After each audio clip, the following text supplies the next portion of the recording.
오늘은 본문 말씀을 중심으로 결혼과 신앙 도대체 어떤 관계가 있는지 좀 말씀을 보겠습니다. 현대 그리스도인들에게 현대 교회에서 오늘 이 본문을 다룬다는 것, 특별히 7장을 다룬다는 건 사실 좀 어려운 부분들이 많아요. 왜냐하면 이 말씀 그대로 우리 현실 속에 다 나타나고 있기 때문이죠. 그래서 이 말씀을 제가 다른 사심이나 누구를 표적 삼거나 그러지 않고 오늘 본문 말씀이 그러니 이 말씀을 그대로 그냥 강론만 좀 하도록 하겠습니다. 대체적으로 현대인들은요, 결혼이라는 것을 딱 염두하고 생각하고 접근해 갈 때 대체적으로 두 가지로 생각합니다. 현대인들은 첫 번째, 선택의 문제로 접근을 하더라는 거죠. 그래서 요즘은 애들 말로, 우리 청년들 말로 연애는 좀 아시네요. 연애는 필수, 결혼은 선택, 뭐 이런 말들을 합니다. 그러니까 선택으로 접근을 한다는 거죠. 내가 할 것인가 말 것인가. 그리고 또는 그런 문제가 아니더라도 감정의 문제로 접근을 하더라는 거예요. 최근에는 연애는 필수, 결혼은 선택이라는 말이 그냥 그러니까 보편적인 말로 퍼져 있습니다. 그 정도로 결혼을 좀 피하려는 경향이 있어요. 물론 충분히 이해는 합니다. 대체적으로 결혼을 좀 뒤로 미루고 보류하는 이유는 아무래도 경제적인 이유이기 때문일 거예요. 내가 준비된 게 없다든지 아니면 같이 살면은 뭐를 해야 되는데 내가 그럴 하는 형편이 안 된다든지 또는 내가 과연 이 가정을 안정적으로 끌고 갈 수 있을까, 이런 대부분의 이 경제적인 문제가 우리 청년들로 하여금 결혼을 유보시키는 것이 사실입니다. 또 다른 하나의 유보시키는 이유가 있다면 사람 때문에 힘들고 싶지가 않은 거예요. 그렇지 않아도 사람 때문에 힘들었는데 결혼해서 남편에게 아내 때문에 사람 때문에 힘들고 싶지가 않은 거예요. 그래서 어쩌면 반려견과 함께 살겠다고 말하는 이유도 누가 힘드니까 사람이 힘드는 거거든요. 강아지는 힘들지 않아요. 강아지에게도 많은 돈이 들어가더라고요. 강아지 한 마리 키우는 것도 솔찬게 들어가더라고요. 그러니까 경제적인 부담까지 않으면서도 함께 데리고 삽니다. 왜냐하면 이 강아지로부터는 내가 그렇게 힘든 게 그렇게 많지가 않기 때문이에요. 이처럼 결혼을 선택의 문제로 접근하더라는 거죠. 또는 결혼을 감정의 문제로 접근하는 이들도 있습니다. 그러니까 결혼을 할 때 나를 사랑해 주는 사람이 있을까? 나를 사랑해 주는 사람과 결혼해야지. 또는 나를 행복하게 해주는 사람이 누굴까? 조금 고상하게 표현하자면 나를 이해하고 품어줄 수 있는 사람이 누굴까? 나와 뜻을 같이 할 수 있는 사람이 누굴까? 그러니까 자꾸 이런 식으로 감정에 호소를 하는 거예요. 죄송하지만 결혼은 감정이 아닙니다. 서로에게 감정이 좋다고 해서 결혼을 결정하고 그래서는 안 된다라는 거예요. 그러니까 감정의 문제가 아니라 결혼은 현실이에요. 동의하십니까? 현실이에요, 현실. 와, 현실이에요. 이상으로만 생각했던 가정, 그런 거 드라마에서 나오는 그런 가정 별로 없어요. 현실이라는 거죠. 이상이 아니에요. 유토피아가 아니에요. 그래서 결혼은, 우리 청년들도 있는데 결혼은 힘들어지기로 각오하셔야 돼요. 이 각오가 없으면 정상적인 결혼 생활이 어렵습니다. 나 혼자 먹고 살기도 힘든데 이제는 넷이 먹고 살아야 되고, 둘이 입이 하나 늘었어. 둘이 먹고 살아야 되니까 두 배로 힘들어지는 거예요. 나 혼자 있을 때도 걱정 근심이 있어요, 없어요? 있어요.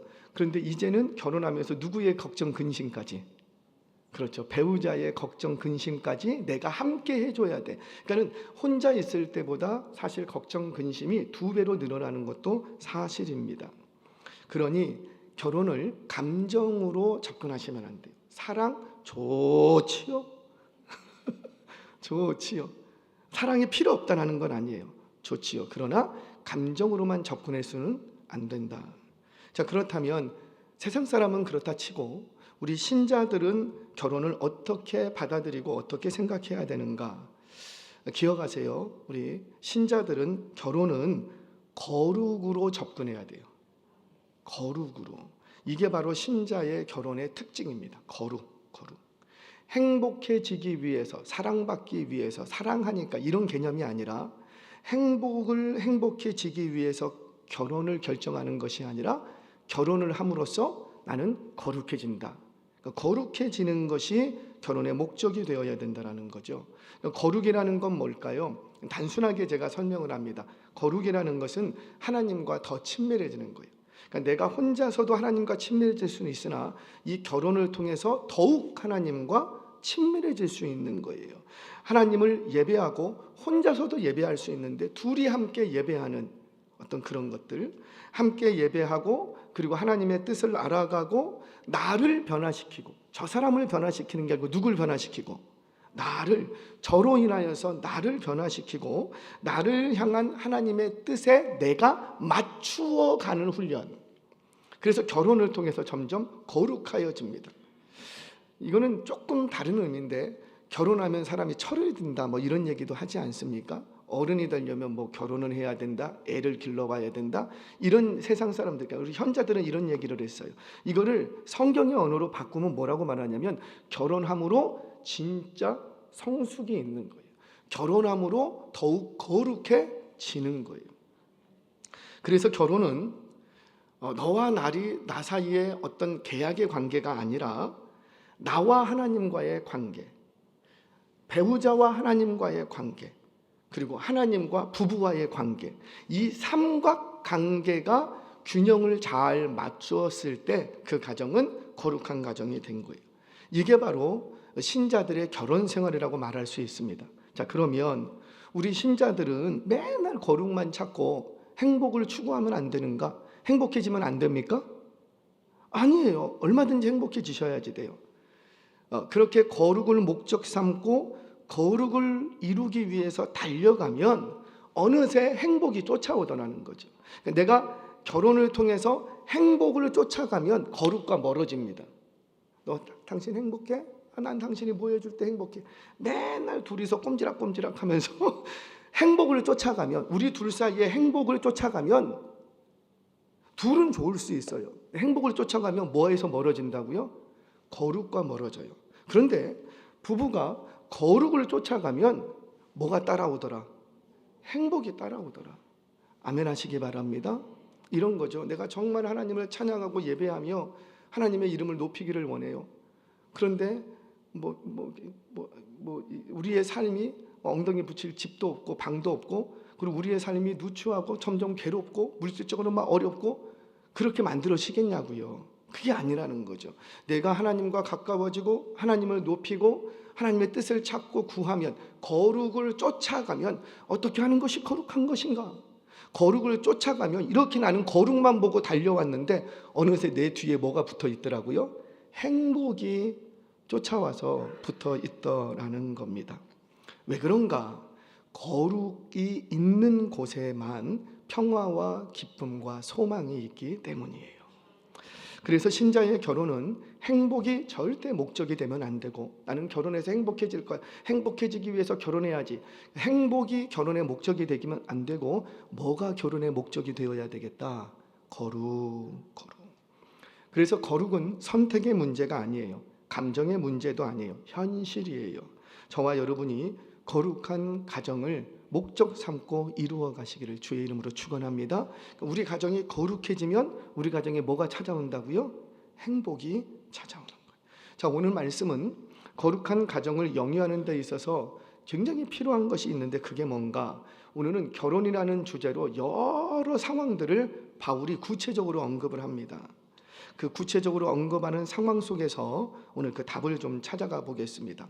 자, 오늘 본문을 해석할 때 이걸 안 하니까는 자꾸 엉뚱하게 말씀들을 하시더라고요. 전제가 있어요. 전제. 그러니까 이 모든 서신서는 전제라는 게 있어요. 1차 독자가 누군지를 확인하셔야 돼요. 지금 고린도 전서를 받고 있는 이 편지에 궁금증을 전한 사람, 그리고 그 궁금증에 대해서 바울이 답변을 해줬는데 1차 청자가 누구예요? 답는 사람이 유대인이에요? 예루살렘이에요? 고린도 교회 교인들이에요? 그렇죠. 고린도 교회 교인이에요. 이들은 이방인이에요. 예수 몰랐던 사람들이에요. 그러니까 이방인 회심자의 가정, 이방인 신자에게 향하신 지금 오늘 결혼에 대한 얘기를 해주는 거예요. 이걸 잘 기억하셔야지 돼요. 유대인을 전제로 하는 게 아니고 뭘 전제로 한다고요? 그렇죠. 이방인 신자들. 자, 말씀을 강론해 가겠습니다. 먼저 이방인 신자야. 내가 예전에 예수 안 믿다가 어떻게 세례받고 예수님의 사람이 됐어요. 그 신자로서 미혼 또는 독신자와 과부들에게 무슨 말씀을 하시는가 한번 들어보겠습니다. 8절 같이 한번 읽겠습니다. 시작. 내가 결혼하지 아니한 자들과 과부들에게 이르노니 나와 같이 그냥 지내는 것이 좋으니라. 아멘. 자, 잠깐만 띄어놔 주세요. 자, 지난 시간에 우리 좀 다뤄봤습니다. 바울이 이렇게 말하는 것은 결혼하지 말라 또는 독신을 장려하는 그런 말이 아니라 그랬어요. 지난 시간에 말씀드린 것처럼 바울은 독신이긴 독신인데 미혼자가 아니라 이미 결혼해 본 사람이에요. 그래서 많은 성경학자들은 상처한 자로 봅니다. 그러니까 아내와 사별한 경험이 있는, 사별 이후에 재혼하지 않고 독신으로 지금 살아가고 있는 거예요. 지금 그 상황인 거예요. 그러니까 너희들 결혼하지 않아도 된다 이 말을 하는 게 아니라는 거예요. 자, 여기서 우리는 결혼하지 아니한 자들과 이렇게 얘기합니다. 내가 결혼하지 아니한 자들과 과부에게 지금 답변을 줍니다. 그러니까 과부들이 질문했다라는 거죠. 결혼하지 않은 자들이 질문을 했다는 거예요. 우리는 어떻게 할까요? 결혼할까요? 말까요? 이렇게 질문을 한 거예요. 거기에 대해서 결혼하지 아니한 자들과 과부들에게 답변을 주는 거예요. 그런데 여기서 결혼하지 아니한 자들은 누구를 얘기할까요? 우리는 흔히 생각하면 결혼하지 않는 자들 그러면은 결혼하지 않은 처녀, 결혼을 준비하는 처녀 이렇게 생각하는데 아니에요. 땡. 아니에요. 1세기에는 결혼의 결정권이 여인들에게 없습니다. 처녀들에게 없고 누구에게 있냐면 처녀의 부모들에게 있고 그리고 데려올 남성들에게만 결정권이 있어요. 그러니까 여기서 내가 결혼하지 아니한 자들이라고 말할 때는 남자일까요, 여자일까요? 그렇죠. 결혼을 준비하고 있는 남성들을 얘기하는 거예요. 여성을 얘기하지 않습니다. 그래서 뒤에 뭐가 나오냐면은 과부들이 나오는 거예요. 과부는 남자예요, 여자예요? 여자예요. 요거를 여러분들이 좀 생각하시기 바랍니다. 자, 그들에게 결혼을 준비한, 결혼을 생각하고 있는 남성들, 사회 활동을 활발히 할 수 있는 남성들과 결혼을 해본 적이 있는 과부들은 자신이 재혼 이런 것들을 자신이 결정할 수가 있어요. 그러니까 결정권이 있는 사람들을 지금 얘기를 합니다. 그들에게는 너희들이 결정권이 있지 않냐? 너희들이 선택권이 있지 않냐? 그런데 그 선택을 할 때 어떻게 해야 된다? 특별한 은사가 있다면, 즉 특별한 하나님의 뜻이 있다면 다시 재혼하지 않아도 되고 않고 또는 결혼하지 않고 그냥 지내는 것이 내가 보기에는 좋다 이렇게 얘기합니다. 왜 이렇게 얘기하는가? 우리 7절 말씀을 좀 보겠습니다. 7절 시작. 나는 모든 사람이 나와 같기를 원하노라. 그러나 각각 하나님께 받은 자기의 은사가 있으니 이 사람은 이러하고 저 사람은 저러하니라. 아멘. 그러니까 하나님이 주신 은사, 그 은사를 통해서 이루어야 할 하나님이 내게 주신 거룩한 뜻이 있는데 그런 뜻을 이루어 가기 위hen 매우 제한적이고 예외적으로 독신도 가능하다. 독신의 은사를 받았으면 독신도 가능하다. 굳이 결혼하려고 하지 않아도 괜찮다. 그러니까 이것은 굉장히 예외적인 말씀이라는 거죠. 사명을 받은 어떤 특별한 몇몇 사람들에게 이제 지금 적용하는 말씀이었던 거예요. 그래서 이것을 교회 전반적으로 적용하면 된다 안 된다? 그건 안 된다라는 거예요. 자, 그래서 뭐라고 덧붙였냐면 9절에 이렇게 얘기를 합니다. 절제할 수 없으면 결혼해라. 무슨 말이에요? 독신으로 있으면서 음욕에 빠져서 죄를 짓는 것보다 결혼하는 것이 낫다. 즉 결혼을 하든 결혼을 하지 않든 하나님의 뜻과 거룩을 이루는 편이 어떤 편인지를 네가 결정해서 그 결정대로 하면 된다라는 거예요. 더욱이 인간에게는 본성적으로 성욕이라는 것이 있는데 그 누구도 이것에서 자유할 수 없는데 특별하게 하나님의 어떤 부르심이나 만지심이 아니고는 네 안에 있는 성욕을 우리가 어떻게 할 수 없는데 그러니 결혼해라, 결혼하지 말아라. 결혼하라. 오히려 결혼하라고 얘기하는 쪽으로 해석할 수도 있다라는 거예요. 자, 정리하자면 지금 재혼 또는 독신에 관하여 하시는 말씀이 뭐라? 하나님의 은사, 하나님의 특별한 부르심, 사명이 어디 있는가를 좀 생각해 봐라, 이렇게 얘기를 하시는 거예요. 자, 두 번째, 그럼 이번에는 신자로서 결혼한 가정이에요. 결혼한 성도의 가정에서 이혼이 합당한가? 이혼이 합당해요, 불합당해요? 이게 오래전에는요 불합당하다고 한국교회 전통적으로 다 얘기했어요. 그런데 점점 교회 안에도 이혼하는 가정들이 있어요, 없어요? 있어요. 물론 그걸 잘했다 저는 이렇게 얘기하는 건 아니지만, 그래갖고 막 감추고 부끄럽다고 하고 창피하다고 하고 이 교회 못 다니겠다고 하고, 그러지 말라라는 거죠. 왜 그러는지 오늘 말씀을 통해서 제가 말씀드리겠습니다.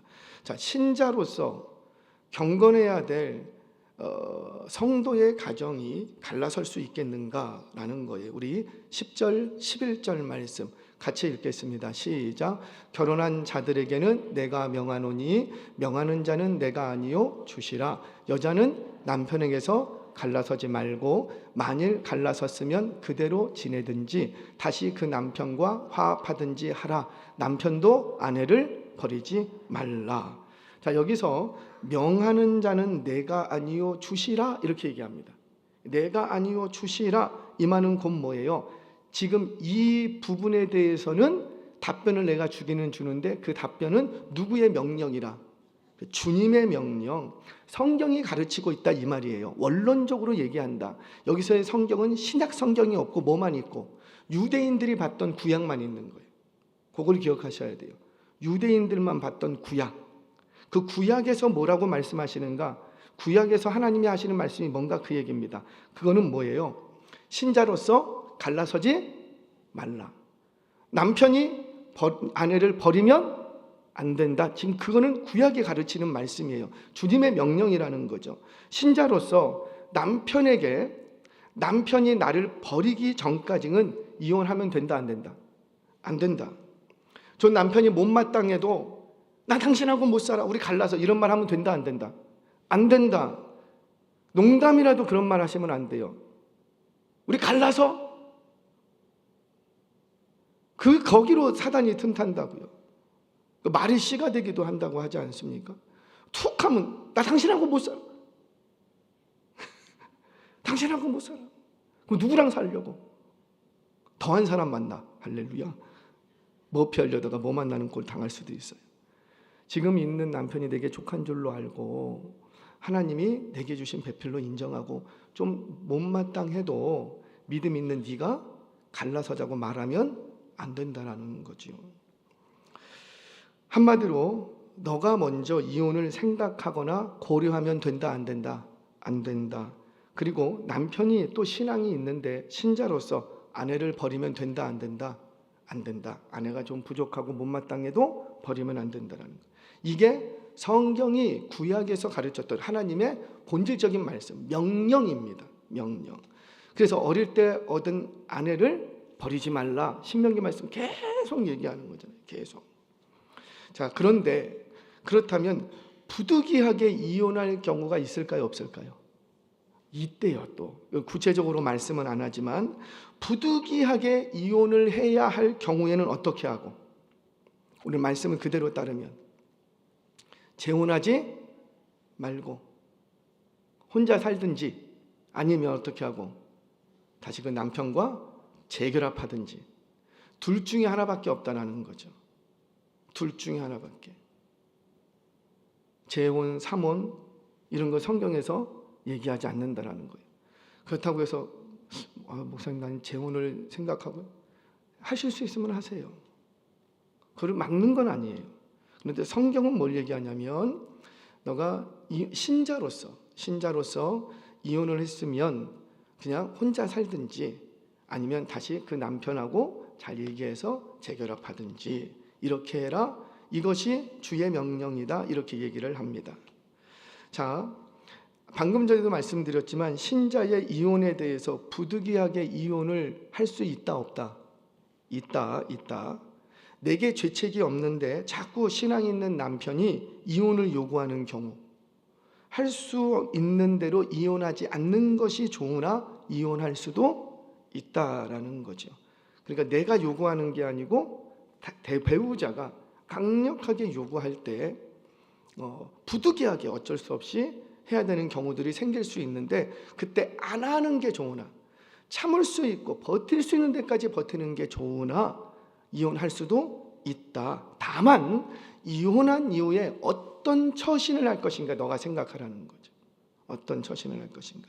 자, 신자의 가정에서 이혼하지 말아야 될 명령을 하시는 이유가 뭔가?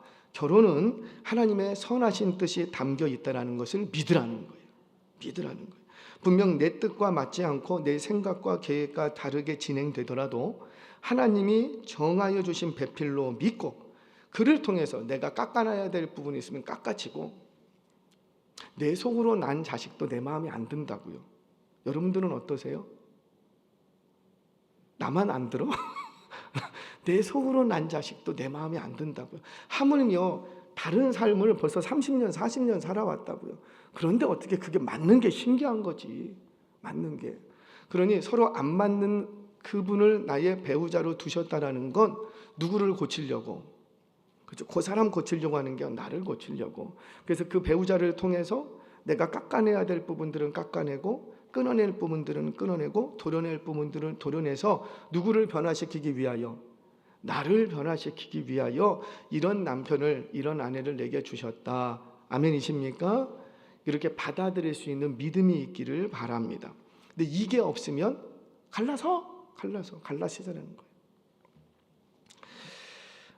그래서 그렇게 나와 좀 맞지 않는 남편과 배우자를 주셨을지라도 그 배우자를 통해서 하나님이 정하신 뜻이 있는데, 주권과 섭리가 있는데, 그것이 무엇인가를 찾아갈 수 있는 결혼생활, 그 찾아갈 수 있는 결혼생활, 정말 복된 결혼생활이라는 거예요. 그로 인하여서 신자 가정은 기본적으로 이혼할 수 없으나, 이혼하게 되는 경우, 부득이하는 경우는 그냥 재혼하지 말고 혼자 살든가 아니면 그냥 재결합하든가, 이것이 주가 주시는 말씀이다라는 겁니다. 자, 지금 바울은 뭘 얘기하냐면 신앙과 결혼을 자꾸 연결시키고 있어요. 보이십니까? 자꾸 연결시켜요. 자, 마지막입니다. 그럼 믿지 않는 배우자와의 결혼과 이혼 문제, 요거는 어떻게 해야 되는가? 우리 12절, 13절 말씀 같이 한번 읽겠습니다. 시작. 그 나머지 사람들에게 내가 말하노니 이는 주의 명령이 아니라, 만일 형제에게 믿지 아니하는 아내가 있어 남편과 함께 살기를 좋아하거든 그를 버리지 말며, 어떤 여자에게 믿지 아니하는 남편이 있어 아내와 함께 살기를 좋아하거든 그 남편을 버리지 말라. 그러니까 신앙 때문에 갈라서지 말라. 자, 이 말씀을 하면서 12절에 뭐라고 말하냐면 이는 주의 명령이 아니라 이렇게 덧붙입니다. 그러니까 이거는 구약 성경에서 또는 예수님께서 가르쳤던 말씀이 아니라는 거죠. 한마디로 바울 자신의 견해라는 거예요. 자, 그러면 우리 질문해 볼 수 있겠죠. 바울 자신의 견해라면 우리가 이 바울의 견해를 성경으로 받아들일 수 있어요, 없어요?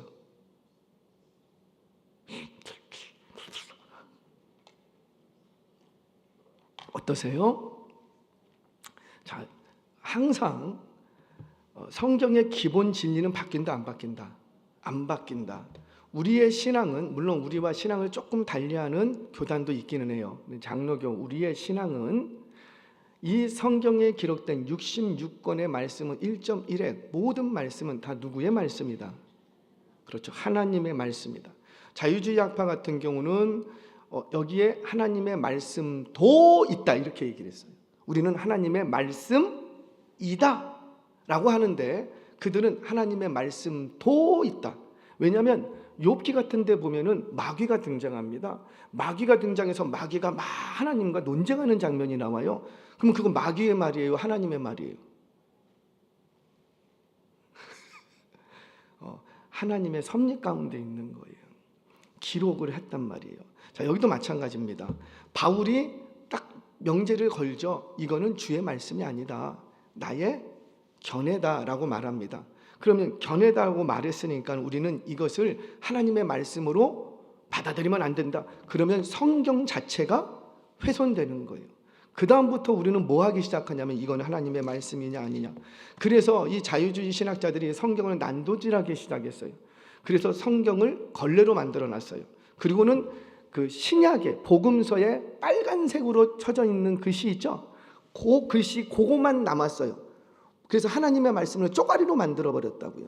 이것만 하나님의 말씀이다. 그렇게 가르쳤다고요. 그곳에 무슨 구원이 있고 무슨 신앙이 있겠어요? 무슨 신뢰가 있겠어요? 저와 여러분들 그 누가 무엇을 가지고 달라든지 간에 성경은 창세기 1장부터 계시록까지 모두가 하나님의 말씀임을 믿으시기를 바랍니다. 자, 이 전제가 있다면 전제는 흔들리지 않아요.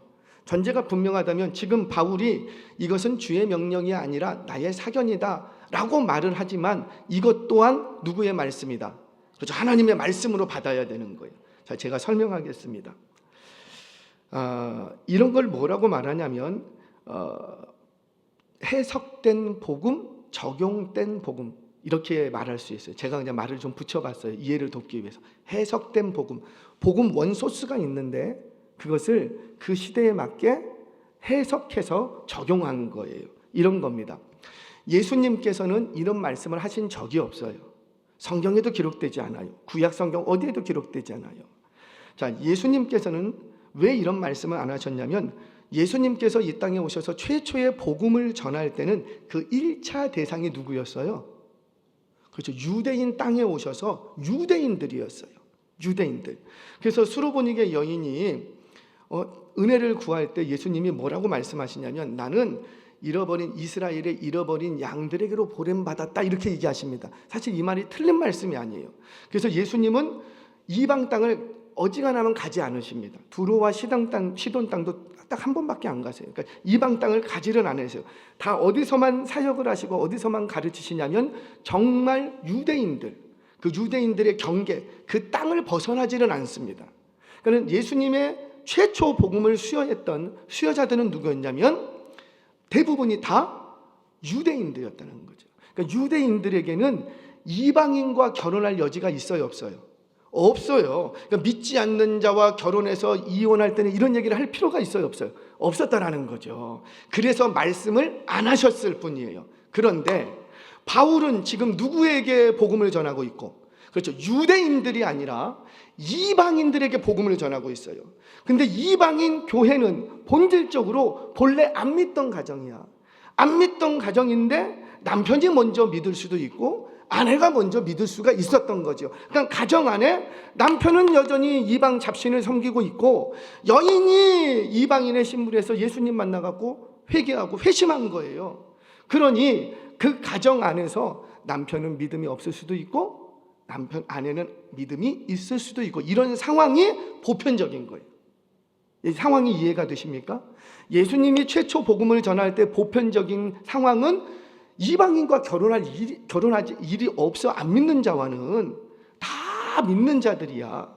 그래서 결혼은 하나님이 주신 것이다. 절대로 갈릴 수 없다. 가르치는 거예요. 하지만 지금 이 복음을 받고 있는 고린도 교회는 보편적인 게 안 믿던 가정이에요. 그래서 이 말씀이 가능했던 겁니다.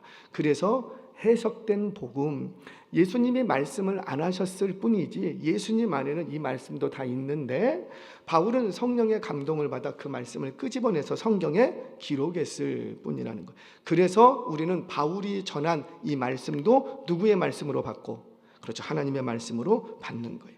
자, 내용은 이런 겁니다. 불신 배우자가 이혼을 요구하면 어떻게 해야 되는가? 어떻게 할까요? 우리 방금 읽었잖아요. 노예감은 그럽니다. 허락이요. 허락해라. 허락한다. 저를 찾아와서 목사님, 안 믿는 배우자가 자꾸 너를 이혼하자고 자꾸 막 그러네. 어떻게 하면 좋아요? 그러면 제가 어떻게 얘기할까요? 허락이요. 이혼한 것이 꺼리낌이 되지 않습니다. 꺼리낌이 되지 않습니다. 자, 그런데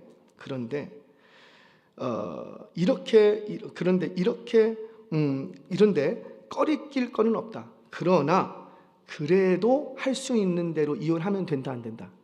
안 된다라는 거죠. 그 얘기가 뒤에 나옵니다. 남편이, 믿지 않는 남편이 이혼을 요구해서 내가 그냥 버티다가 아휴 어쩔 수 없다. 이혼해야 되겠다. 이혼을 결정을 해도 그것이 너에게 죄책 사유가 있지 않기 때문에 허락은 된다. 그것 때문에 꺼리낌을 가질 필요는 없다. 이게 뭐 음란의 문제도 아니고 무슨 재산상의 문제도 아니고 다분히 남편이 믿지를 않아. 믿는 나의 신앙을 받아들여 용납을 하지 않아. 그래서 헤어지자고 하면 헤어질 수도 있다. 그러나 지금 바울이 하는 얘기는 뭐예요? 할 수 있는 대로 신앙 있는 너는 뭐하라? 이혼하지 않았으면 좋겠다. 그 얘기를 하는 거죠. 한마디로 믿음 있는 너는 불신자 배우자를 버리지 말라라는 거예요. 왜 그런가? 뒤에 설명을 합니다. 우리 14절 같이 한번 읽겠습니다. 시작. 믿지 아니하는 남편이 아내로 말미암아 거룩하게 되고 믿지 아니하는 아내가 남편으로 말미암아 거룩하게 되나니 그렇지 아니하면 너희 자녀도 깨끗하지 못하리라. 그러나 이제 거룩하니라. 자, 16절도 연이어서 같이 읽어보겠습니다. 16절 시작. 아내된 자여 내가 남편을 구원할는지 어찌할 수 있으며 남편된 자여 내가 내 아내를 구원할는지 어찌할 수 있으리요. 아멘이십니까? 사실 이 범주에 드는 게 저희 가정도 이 범주에 들었죠. 이 범주. 믿지 않는 아버지와 믿는 어머니. 상식적으로 이해가 안 돼. 어떻게 믿음 독실한 그리스도인들이 왜 믿지 않는 가정과 결혼을 하냐고. 뭐 때문에 그렇게 했는지 모르겠어요. 그런데 그 결혼으로 말미암아 네 남편을 구원할지 어떻게 알겠느냐. 결혼으로 말미암아 너 그 아래서 낳던 자녀가 거룩하여진다는 거죠. 할렐루야. 그 수혜를 본 게 저잖아요. 만약에 갈라졌다면 내가 거룩하여질 수 없는데 갈라지지 않고 나를 지켰기 때문에 그 어미의 신앙, 아비의 신앙으로 너가 이렇게 거룩하여 자녀가 거룩하여 진다라는 거예요. 그러니 이혼을 해도 어쩔 수가 없지만 바울이 지금 하는 얘기는 뭐라? 그 속에 하나님의 뜻이 있을 수 있으니 할 수 있는 대로 하나님의 뜻을 구하고 찾고 기다려라. 이렇게 말씀을 하는 겁니다. 말씀을 정리하겠습니다. 신자의 결혼은 신앙입니다. 결혼은 그냥 결혼이다 이렇게 생각하시면 안 되고 결혼이라는 게 뭐라고요? 신앙이라는 거예요. 신앙. 선택된 문제도 아니고 감정도 아니고 인간적인 계산은 더더욱 아니에요. 시작부터 끝까지 뭐냐면 신앙. 그래서 성도의 가정은 두 분이 결혼했네요. 이런 결혼으로 육체적인 결합으로 바라보는 게 아니고 믿음과 믿음이 만나는 거라는 거죠. 믿음의 결정체, 신앙으로 바라봐야 된다는 거예요. 신앙으로 맺어졌으니 좀 힘들고 어렵고 내 마음에 들지 않아도 뭘로 풀어가야 되겠고, 그렇죠. 신앙으로 풀어가야 된다는 거죠. 여러 가지 상황들이 좀 닥칠 수 있는데 그 상황 속에서 하나님이 나를 향한 뜻이 무엇일까? 하나님의 거룩한 뜻을 찾아가야 된다는 거예요. 오늘 본문은 우리에게 여러 가지 모든 가능성을 열어놓고 있습니다. 독신으로 지내는 것, 미혼으로 지내는 것, 과부로 지내는 것, 심지어 이혼의 가능성까지 모든 결혼에 관련된 모든 것을 다 열어놓고 있어요. 성경은 결혼과 관련된 모든 상황을 열어놓고 있어요. 어떤 것도 절대적으로 옳다 이렇게 말하지 않더라는 거죠. 서로에 대한 상황과 여건 그리고 은사가 다 다르기 때문에 너는 결혼했으니까는 절대적으로 옳은 거고 나는 결혼을 안 했으니까 절대적으로 못한 거고 그러지 않다라는 거예요. 결혼을 하던 결혼을 하지 않았던 간에 과부로 지내던 재혼을 하던 어떤 상황 가운데 있든지 간에 너를 향하신 하나님의 거룩한 뜻을 네가 쫓고 있느냐? 결혼을 했으나 행복한 삶을 살겠다고 하나님의 거룩한 뜻을 쫓지 않아. 결혼 안 하는 만이 못한 거라고요. 제가 주변에서 많이 봅니다. 너무 안타까워요. 신실한 자매예요. 신실한 청년이었어요. 둘이 공동체 안에서 만났어. 잘 이렇게 신앙생활 하는 것 같아. 근데 언제부턴가 교회에서 안 보여? 요즘 프로젝트가 있어서 가장으로서 가족을 부양해야 되잖아. 프로젝트가 있어서. 너 어제 왜 안 왔냐? 저 그제 야근해갖고요. 도저히 아침에 못 일어났어. 그것까지는 이해를 해. 근데 언제부터 더 큰 문제가 생기냐면 출산.